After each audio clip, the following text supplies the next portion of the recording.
Hello dear student, आप सभी का एक बार फिर स्वागत करते हैं अपने इस यूट्यूब चैनल पे। तो आज की इस वीडियो में लोग क्लास 10 सामाजिक विज्ञान का 2024 का जो सेट नंबर 4 चल रहा था उसका आखिरी लेक्चर करने वाले हैं। इस वीडियो में आपका जो सेट 4 है वो पूरी तरह से कंप्लीट हो जाएगा। इसी तरह मैंने सेट 1, सेट 2 और सेट 3 को भी पूरी तरह से कंप्लीट कर दिया है। सभी क्वेश्चन का आंसर मैंने अपने हाथों से लिखकर आपको प्रोवाइड कराया है ताकि आपको कोई भी समस्या न हो। यदि आप चाहते हैं कि 2025 के एग्जाम में आपके सामाजिक विज्ञान में 90 प्लस स्कोर हो तो आप क्या कीजिए, 2024 के जितने भी सेट हैं उसको कर लीजिए। सभी प्रश्न को याद कर लीजिए, सभी को समझ लीजिए ताकि आपको 2025 में कोई भी दिक्कत न हो। सभी सेट मैं ऑलरेडी इस चैनल पर कराऊंगा। 4 सेट कंप्लीट हो गया और आपके 3 सेट बचे हुए वो भी कंप्लीट हो जाएगा। और इसी तरह मैं इस चैनल पर मैथ का और साइंस का भी अनसॉल्व सेट करा रहा हूं, जिसका वीडियो चैनल के प्लेलिस्ट में बना हुआ है, जाकर आप देख लीजिए। 90 प्लस का सपना है तो आप 2024 के सारे सेट को कवर कर लीजिए, कोई भी दिक्कत नहीं होगा और आपको कोई भटकने की जरूरत नहीं है। मैंने सारे सेट एकदम टॉपिक वाइज कराया है ताकि आपको कोई भी दिक्कत न हो। तो चलिए हम लोग अब अगले प्रश्न करते हैं और इस वीडियो में इसको समाप्त करते हैं। यदि आपको वीडियो अच्छा लगेगा तो वीडियो को लाइक कीजिएगा और चैनल को सब्सक्राइब जरूर कीजिएगा। सपोर्ट बिल्कुल कीजिएगा क्योंकि सभी प्रश्न का उत्तर लिखने में बहुत टाइम लगता है, खोजने में टाइम लगता है। ठीक है, तो आपको वीडियो अच्छा लगेगा तो वीडियो को लाइक जरूर कीजिएगा और सब्सक्राइब जरूर कीजिएगा। ठीक है, इस वीडियो हम लोग जो भी ये वाला प्रश्न है वर्णनात्मक जो सेकंड है इसको हम करेंगे। ठीक है, कह रहा है कि निम्न प्रश्नों के उत्तर प्रत्येक लगभग 150 शब्दों में दीजिए। एक लगभग का मतलब आप चाहे तो 120 130 भी कर सकते हैं। ठीक है, तो उसमें कोई दिक्कत नहीं होगा। ठीक है, इसमें आपको प्रत्येक प्रश्न में एक एक अथवा करके प्रश्न दिया है, आपको जो आसान लगे आप उसको कर लीजिएगा। ठीक है, ये नहीं कि 5 नंबर कर अथवा दोनों नहीं करना है, किसी एक को ही करना है क्योंकि आपको एक का ही नंबर मिलेगा और प्रत्येक क्वेश्चन कितने नंबर का है, 6 नंबर का है। ठीक है, और इस वीडियो में उन्हीं प्रश्नों को करा रहा हूं जो 2025 के लिए इंपॉर्टेंट है। ठीक है, तो लगातार जो कई साल से पूछा जा रहा है, मतलब कई सेट में पूछा जा रहा है, वही क्वेश्चन में करा रहा हूं। ठीक है, तो जो 5वां में जो अथवा करके ये वाला प्रश्न दिया है कि भारत में राष्ट्रवाद के उदय के प्रमुख कारण क्या थे, ये मोस्ट वांटेड क्वेश्चन है बाबू, कि भारत में राष्ट्रवाद के उदय के प्रमुख कारण क्या थे। ठीक, तो इस क्वेश्चन को आप जरूर कर लीजिएगा, ये कई सेट में पूछा गया है। ठीक है, तो इसका आंसर चलिए मैं आपको बता दूं, एकदम आसान लैंग्वेज में लिखा है ताकि आपको कोई भी दिक्कत न हो। ठीक है, चलिए देखिए। ठीक, इसको थोड़ा साइड करते हैं और उसको हम दिखाते हैं। ठीक है, सबसे पहले आपको जिस तरह बताऊंगा उस तरह लिखना है। ठीक है, सबसे पहले आपको हेड लगाना है। पहला नंबर हेड लगाना है कि अमीर और गरीब में असमानता। ठीक है, हेड क्या लगाना है, अमीर और गरीब में असमानता। ठीक है, ये आपको हेड लगाना है। ठीक, काले पे हेड लगा देना है। उसमें लिखना है कि फ्रांसीसी समाज 3 वर्गों में बटा था। जो बाबू को फ्रांसीसी जो समाज था वो 3 वर्गों में बटा था। कौन कौन, पहला था पादरी, ठीक, कुलीन वर्ग और आम लोग। ठीक, इन्हीं 3 लोगों को आपको बटा था। कौन, फ्रांसीसी समाज। आपको याद रखना है, बहुविकल्पी प्रश्न में पूछ देगा कि फ्रांसीसी समाज कितने भागों में बटा था, तो आपको पता होना चाहिए 3 भागों में बटा था। कौन कौन, पादरी, कुलीन और आम लोग। ठीक, पहले 2 वर्गों को जन्म से ही विशेषाधिकार मिलते थे। मतलब कहने का मतलब ये बाबू कि पहला जो 2 वर्ग है, कौन कौन, पादरी और कुलीन, इनको क्या होता बाबू, जन्म से ही वो विशेष अधिकार मिलते थे और उन्हें करों से छूट मिलती थी और उनको क्या करना पड़ता, कर नहीं देना पड़ता था। ठीक है, वही वही जो आम लोग थे बाबू, आम लोग को करों का भुगतना पड़ता था। ठीक ना, भुगतान करना पड़ता था। जो आम लोग थे, जैसे हम लोग थे, उसमें आम लोग थे, उनको क्या करना पड़ता, करों का भुगतान करना पड़ता था। लेकिन जो पादरी और कुलीन वर्ग थे उनको करों का भुगतान नहीं करना पड़ता था। ठीक है, तो पहला पॉइंट लिखा है और अमीर और गरीब में असमानता। ठीक, अब आपको दूसरा पॉइंट लिखना है। दूसरा पॉइंट क्या लिखना है कि भारी करों से थकान। क्या लिखना है, वर्डिंग क्या लगाना है, भारी करों से थकान। ठीक, इसमें लिखना है कि फ्रांसीसी लोग भारी करों से थक चुके थे। जो फ्रांसीसी के लोग थे वो भारी करों से क्या हुआ, वो थक चुके थे। ठीक है, अब चलिए दूसरा पॉइंट हो गया। अब तीसरा पॉइंट देखिए, तीसरा पॉइंट कर रहा है, अब आपको तीसरा हेडिंग लगाना है वित्तीय संकट। अगर यदि आप हेडिंग लगा लगा लिखेंगे ना इस तरह तो आपका एक भी नंबर नहीं कटा। ठीक है, तो इस हेडिंग का लगाना है वित्तीय संकट। इसमें लिख रहा है कि लुईस 16वां के शासन काल में, जो लुईस 16वां राजा था उसके शासन काल में सरकार की वित्तीय स्थिति बहुत खराब थी। जब लुईस 16वां, जब उस समय का शासन काल का जो राजा था तो उसके समय में क्या था, जो वित्तीय संकट थी। ठीक है, तो बस आपको तीसरा में इतना लिखना, ठीक है। चौथा पॉइंट आपको लिखना है इसमें, क्या लिखना है चौथा पॉइंट में लिखना है फसल की विफलता, ठीक है। फसल की विफलता, इसमें लिखना है कृषि का घरेलू उत्पादन में, जो कृषि का घरेलू उत्पादन में करीब 75% हिस्सा था, किसका था? किसका था? कृषि का, ठीक है। पुरानी उत्पादन पुरानी उत्पादन विधियों के कारण खेती श्रम गहन थी और फसल रोगों के प्रति संवेदनशील थी, ठीक है। तो बस आपको इसमें लिखना है फसल की विफलता में कि जो कृषि का घरेलू उत्पादन थे उसमें 75% हिस्सा था, ठीक। पुरानी उत्पादन में विरोधियों विधियों के कारण खेती श्रम गहन थी और फसल रोगों के प्रति क्या थी? संवेदनशील थी, ठीक। तो बस आपको इतना ही लिखना है, ज्यादा नहीं लिखना, थोड़ा सा बस आपको लिखना है और आपको पूरा नंबर मिल जाएगा, ठीक है। तो आप इसके स्क्रीनशॉट ले लीजिए ताकि आपको कोई भी दिक्कत न हो याद करने में, ठीक है। चलिए इस तरह अगले प्रश्न को करते हैं। अब आप लोग अगला प्रश्न लिखिए, प्रश्न नंबर 6वां देखिएगा इसमें का, ठीक है। 6वां कह रहा, 6वां में जो अथवा का प्रश्न दिया है ये वाला इंपॉर्टेंट है, बहुत ज्यादा इंपॉर्टेंट है। कौन? लोकतंत्र शासन अन्य व्यवस्थाओं से बेहतर है, स्पष्ट कीजिए। ये इंपॉर्टेंट प्रश्न है, ठीक है। देखिए ये वाला उतना इंपॉर्टेंट नहीं है, लेकिन यदि आप कहेंगे कि सर एक भी प्रश्न मत छोड़िए, सबको कराइए, तो मैं इसको भी करा दूंगा, ठीक है। तो आप कमेंट कर दीजिएगा। बाकी जब सातों सेट कंप्लीट हो जाएंगे आपके, तो मैं मोस्ट इंपोर्टेंट क्वेश्चन कराऊंगा जिसमें सभी प्रश्नों को मैं ले लूंगा, ठीक है। तो आपको कहीं भी भटकने की जरूरत नहीं है, इसी चैनल पर 2025 की एग्जाम की तैयारी पूरा फुल कराई जाएगी, 90+ स्कोर कराया जाएगा हर एक सब्जेक्ट में, आपको कहीं भी भटकने की जरूरत नहीं है, ठीक है।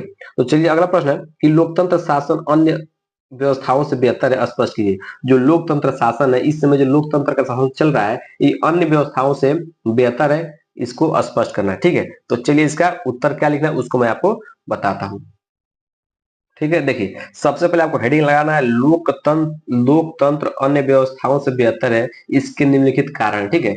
आपको पहले काले पेन से हेडिंग लगाना है, रेड पेन का उपयोग आपको नहीं करना है, ठीक है। ठीक है, अब चलिए आपको पॉइंट वाइज लिखना है, ठीक है। पॉइंट पॉइंट वाइज इसलिए मैं लिखता हूं ताकि आपको याद करने में थोड़ा आसान हो, ठीक है। तो पहला पॉइंट लिखना है कि लोकतांत्रिक शासन में, जो लोकतांत्रिक शासन में शासन संविधान के आधार पर होता है।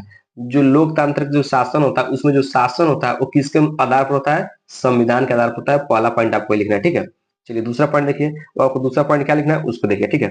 दूसरा पॉइंट लिखना है कि लोकतांत्रिक शासन में, जो लोकतांत्रिक शासन बाबू, लोकतांत्रिक शासन में मौलिक व्यक्तिगत अधिकारों की गारंटी होती है। जो मौलिक व्यक्तिगत उसमें क्या होती है? अधिकारों क्या होती है? गारंटी होती है, ठीक। आपको दूसरा पॉइंट लिखना है, ठीक है। तीसरा पॉइंट आपको क्या लिखना है कि लोकतांत्रिक शासन में राजनीतिक समानता का स्तर अपेक्षाकृत ऊंचा होता है, ठीक है। तो बस आपको तीसरा पॉइंट लिखना है कि लोकतांत्रिक शासन में राजनीतिक समानता का स्तर अपेक्षाकृत क्या होता है? ऊंचा होता है, ठीक। ये हो गया तीसरा पॉइंट। आपको चौथा पॉइंट क्या लिखना है? चौथा पॉइंट लिखना है इसमें कि लोकतांत्रिक शासन में स्वास्थ्य और शिक्षा जैसे संकेत पर आधारित मानव विकास बेहतर होता है। कौन विकास बेहतर होता है बाबू? मानव विकास बेहतर होता है, किस पे? लोकतांत्रिक शासन में स्वास्थ्य और शिक्षा जैसे संकेत पर आधारित मानव विकास क्या होता है? बेहतर होते हैं, ठीक। अब बस आपको इतना ही 4 ही पॉइंट लिखना था इसमें, बाकी आपको पूरा फुल नंबर मिल जाएगा, ठीक है। ज्यादा आपको नहीं याद करना, ज्यादा लिखना है, ठीक है। आपको थोड़ा सा याद कीजिए लेकिन पूरा फुल याद कीजिए, ठीक है। तो आपको इसमें बस 4 पार्ट लिखना है और आपको पूरा फुल नंबर इसमें मिल जाएगा, ठीक है। आप चाहे तो अपने मन से थोड़ा और बढ़ा चढ़ा के लिख सकते हैं इसमें, लेकिन आपको 4 पॉइंट आपको याद रखना है, एकदम आसान लैंग्वेज में है ताकि आपको कोई भी दिक्कत न हो, ठीक है। तो चलिए सर हम अगले प्रश्न को करते हैं। अब आप लोग अगला प्रश्न, अगला प्रश्न क्या कर रहा है? अगला प्रश्न जो 7वां है, मृदा अपरदन का क्या अर्थ है? मृदा संरक्षण के उपायों को सुझाइए। मोस्ट इंपोर्टेंट क्वेश्चन है आपका कि मृदा अपरदन का क्या अर्थ है और मृदा संरक्षण के उपयोग को समझाइए, ठीक है। तो चलिए इसका आंसर हम आपको बताते हैं, इसको हम थोड़ा साइड करते हैं, ठीक है।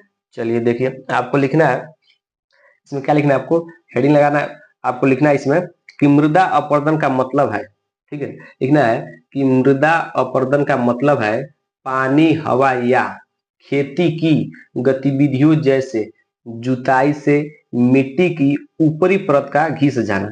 मृदा अपरदन का क्या मतलब बाबू? कि पानी, हवा या खेती की गतिविधियों जैसी जुताई से मिट्टी की ऊपरी परत क्या हो? घिस जाना, ठीक है।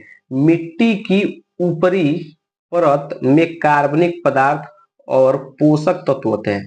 जो मिट्टी की जो ऊपरी परत होती है बाबू, उसमें कार्बनिक पदार्थ और पोषक तत्व होते हैं, ठीक है।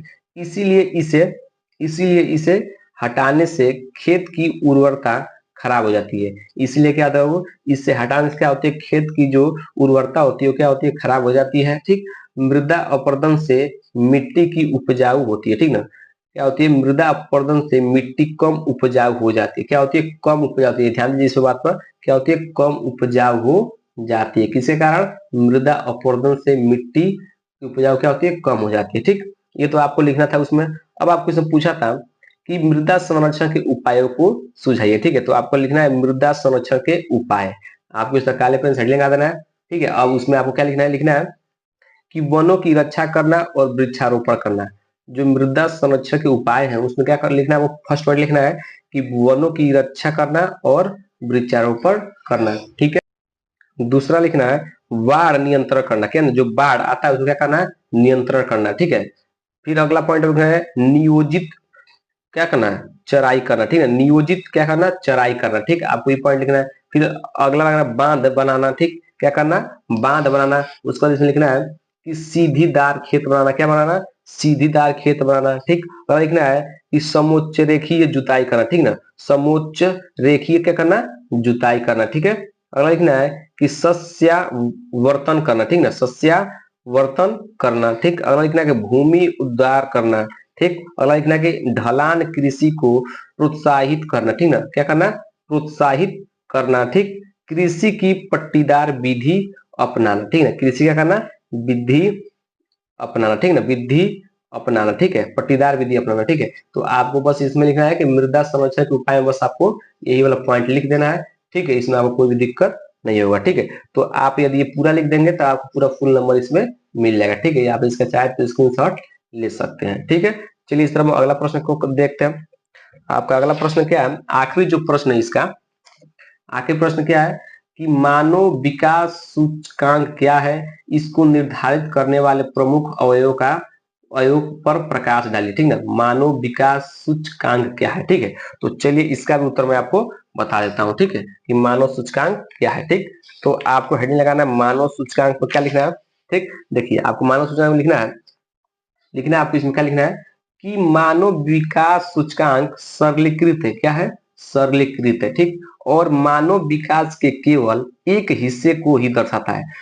और मानव विकास के केवल किसको दर्शाता है, एक हिस्सा को ही दर्शाता है। कौन, मानव विकास सूचकांक। ठीक है, यह असमानताओं, गरीबी, मानव सुरक्षा, शक्तिकरण आदि को प्रतिबंधित नहीं करता है। क्या करता है, ये प्रतिबंधित नहीं करता है। मानव विकास सूचकांक मानव विकास, असमानता, लैंगिक असमानता और गरीबी के कुछ प्रमुख मुद्दों पर व्यापक प्राक्सी के रूप में अन्य समग्र, ठीक ना, समाग्र, यहाँ क्या होगा, समाग्र। ठीक, समाग्र आप लिख लीजिएगा, समाग्र सूचकांक प्रदान करता है। ठीक, यहाँ क्या होगा, समाग्र। ठीक है, समाग्र। ठीक, तो इतना बस आपको लिखना है, आपको कोई भी और ज्यादा इसमें नहीं लिखा है। ठीक ना, इसको थोड़ा आप लिखिएगा, थोड़ा दूर दूर लिखिएगा ताकि पेज आपको क्या भर जाए। ठीक, तो बस आपको इसमें लिखना है मानव विकास सूचकांक सरलीकृत है और मानव विकास के केवल एक हिस्से को ही दर्शाता है। यह असमानताओं, गरीबी, मानव सुरक्षा, शक्तिकरण आदि को प्रतिबंधित नहीं करता है। ठीक है, मानव विकास सूचकांक मानव विकास, असमानता, लैंगिक असमानता और गरीबी के कुछ प्रमुख मुद्दों पर व्यापक प्राक्सी के रूप में अन्य समग्र, ठीक ना, सूचकांक प्रदान करता है। ठीक, आपको बस इसमें इतना ही लिखना था। ठीक है, तो इस तरह मैंने आपके सभी प्रश्नों को करा दिया है ताकि आपको कोई भी दिक्कत ना हो। वर्णनात्मक प्रश्न में जितने भी आपको 5, 6, 7, 8 प्रश्न है, इसको मैंने क्या कर दिया है, कवर करा दिया है। अब आपका बचता है मानचित्र संबंधित प्रश्न। तो मैंने आपको हर सेट में यही बताया है कि मानचित्र वाला प्रश्न सब में सेम होता है, थोड़ा बहुत डिफरेंस होता है, तो आपकी टेंशन लेने की जरूरत नहीं है बाबू।